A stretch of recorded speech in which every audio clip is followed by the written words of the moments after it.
Speed star Nahid রানার বাইকে নাসির হোসেন, আর এই বাইকে চড়েই এক টানে চলে গেলেন মূল গেটের বাইরে।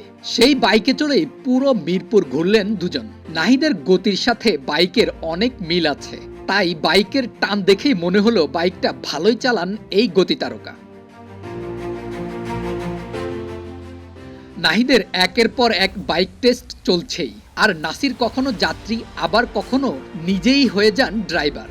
এভাবেই আজ নাহিদ আর নাসিরের বাইক শো চলেছে হোম অফ ক্রিকেটের বারান্দায়। সিলেট এক্সপ্রেসের হাতে বল নয়, ব্যাট, প্যাড আর অন্য সবকিছু। উদ্দেশ্য মূল মাঠ হয়ে ইনডোরের দিকে যাওয়া। এরই মাঝে চোখে পড়ল সুন্দর এক দৃশ্যের। মূল মাঠে কর্মরত এক মাঠ কর্মীকে দেখে এভাবেই দাঁড়িয়ে পড়লেন ইবাদত। কিছুক্ষণ কথা বলার পর আবার শুরু হলো পথ চলা। নাসির হোসেন, আলোচনার জন্য এই নামটি যথেষ্ট। সবার সাথেই মিশে যাওয়া নাসির কিছুদিন যাবৎ নিয়মিতই আসেন মিরপুরে। উদ্দেশ্য এনসিএল টি20, তাই নিজেকে প্রস্তুত করতেই নাসিরের এই প্রতিদিনকার আগমন। হাসি খুশি নাসিরে ভক্তদের বিশেষ ভালোবাসা, আর সেই টানেই যেন নাসির বারবার ফিরে আসার সংকল্প করেন। দেশের ক্রিকেটে পাদপ্রদীপের আলোয় নেই আর কোনো লেগই। এই দেশের ক্রিকেটে অবহেলিত এক গোষ্ঠীর নামই লেগ স্পিনার, আর সেই দলের একজন মহাতারকা রিশাদ।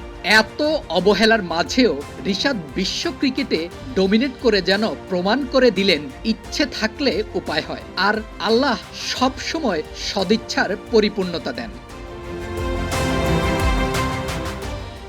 সাথের মানুষ যখন দেশের ক্রিকেটের বড় বড় তারকা হয়ে উঠছেন, অভিষেক তখন বহু বছর পর নিজেকে ফিরে পাওয়ার লড়াই করছেন।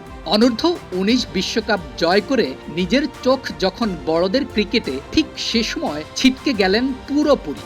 নিজের ইনজুরি কাটিয়ে খেলায় ফিরতে অভিষেক আবার যখন মিরপুরে, তা খবরের শিরোনাম হয়েছে। লম্বা সময় ক্রিকেটের বাইরে থাকলেও হোম অফ ক্রিকেটের সবুজ ঘাসে অভিষেকের এই দৌড় যেন আবারও প্রমাণ করে কিছুই যেন শেষ হয় না, বরং শুরু হয় নতুন করে।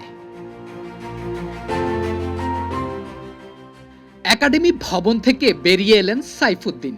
দূর থেকে এক পলক দেখেই যেন মনে হলো সচিন টেন্ডুলকারের ছেলে অর্জুন টেন্ডুলকারের সাথে নিয়ে এলেন তিনি।